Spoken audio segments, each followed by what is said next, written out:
धडाकेबाज फलंदाज आहे, आक्रमक फलंदाजीसाठी तो जरूर ओळखला जातो. पॉवर प्लेचं षटक. मयूर पुन्हा एकदा आक्रमक झालेत. यावेळेला मात्र स्क्वेअर लेग फाईन लेगच्या क्षेत्रात चेंडू खेळण्याचा प्रयत्न आणि धडाकेबाज फलंदाज आहे, आक्रमक फलंदाजीसाठी तो जरूर ओळखला जातो. पॉवर प्लेचं षटक. मयूर पुन्हा एकदा आक्रमक झालेत. यावेळेला मात्र स्क्वेअर लेग फाईन लेगच्या क्षेत्रात चेंडू खेळण्याचा प्रयत्न आणि आगळा वेगळा स्टान्स त्याचा पाहायला मिळतोय. आक्रमक होतोय, जागा बनवली, शफल झाले, चेंडू फुलटॉस घेतला आणि त्याला मात्र कारण पॉवर प्लेमध्ये 2 खेळाडू सर्कलच्या बाहेर या ठिकाणी केलेला आहे. नक्कीच पहिल्या 2 चेंडूंवरती 10 धावा निघाल्या होत्या, मात्र त्यानंतरच्या 4 चेंडूंमध्ये फक्त 3 धावा त्याने दिल्यात आणि एक पायचीचं जोरदार अपीलही या ठिकाणी केलेला आहे.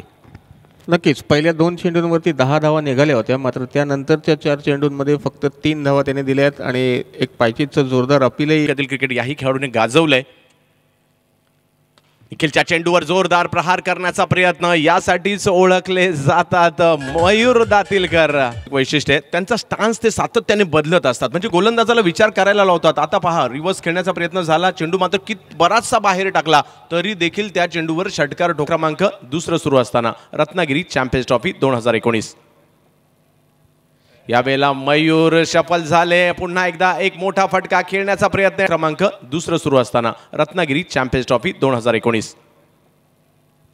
यावेळेला मयूर शफल झाले. पुन्हा एकदा एक मोठा फटका खेळण्याचा प्रयत्न.